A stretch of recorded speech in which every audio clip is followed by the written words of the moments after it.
I've always been different.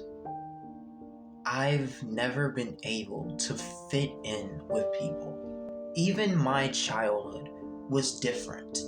I was never able to be like the other kids, make connections with them, friendships even. I was never able to keep a normal conversation with them. It was just always something about me that even to this day I don't understand myself.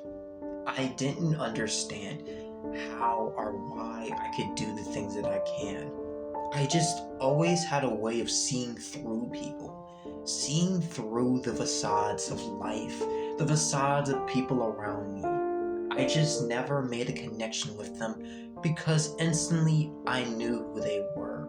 I knew who they were inside, deep within, nothing but pathetic beings to my existence.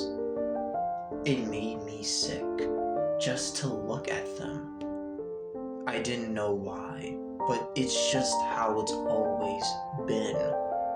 Things did get a little bit more stranger in my teens. I began to show signs of,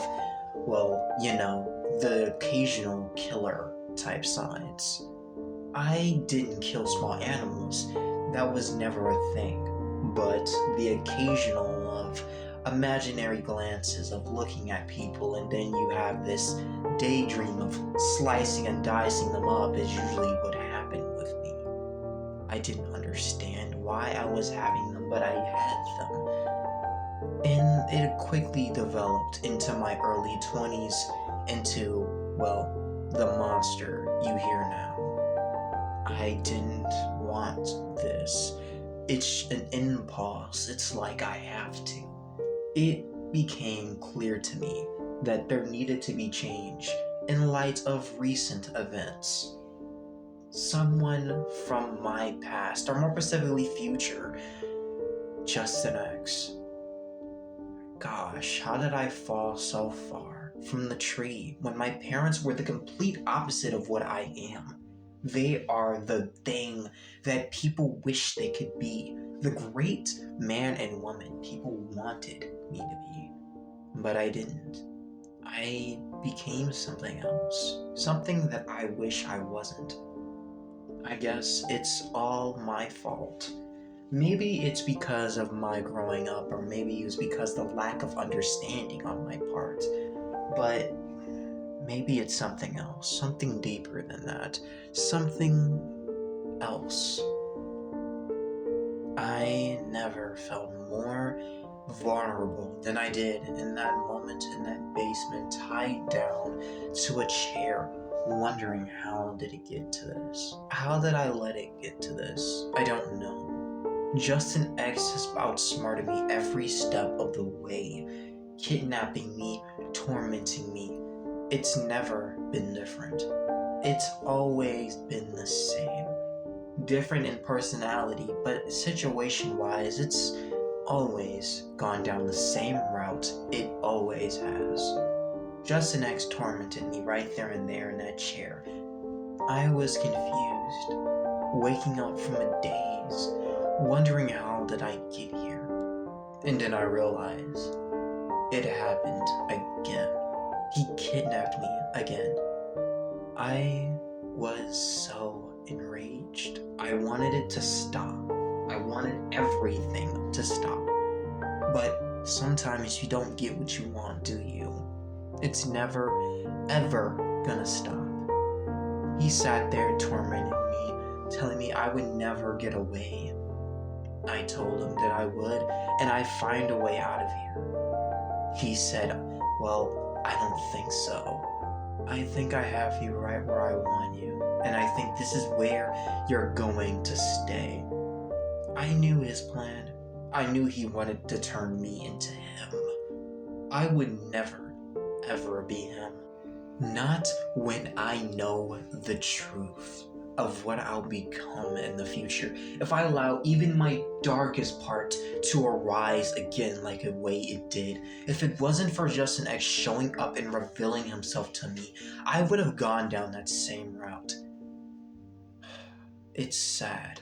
It's sad to see how far I've fallen. It's truly a disaster, isn't it? I sit here in this chair wondering, how can I escape? How can I fix this madness I've created? It's a hell of my own making. How could I do this? I felt guilt. Guilt in that moment. When you're doing the kill, it's somehow refreshing to me. It made me like it even. But knowing what I've done, the guilt I now felt in this moment, I knew there needed to be change. Change for the better. Change that can fix everything. But I doubted myself. I doubted everything I knew. I sat there wondering, could this really be the end? Could Justin X really be right? Could I really turn into the monster that he is? I mean, I can. Look at him. The resemblance. There is no resemblance. It's me. That's my face. Is his face. It's there. There's no marker or nothing that can get rid of that face. No eraser, nothing. It's there. It's who I am. Well, it's who I am in that time. This time, I have a choice. I have a choice to stop before I go too far. If I stop and not become him, I can erase him from the timeline. It's like the Flash, right? If I don't do everything that is supposed to happen, he goes away forever. Or not forever, of course, he still exists somewhere in the timeline, but hey, I guess maybe I'll have to take my chances. I struggled in that chair, screaming for help, begging, pleading with anyone in earshot that can hear me. But no response came. I never, ever heard anyone else's voice from above but Justin X's. He taunted me, telling me no one could hear me. No one was coming to my rescue, and all I had was him.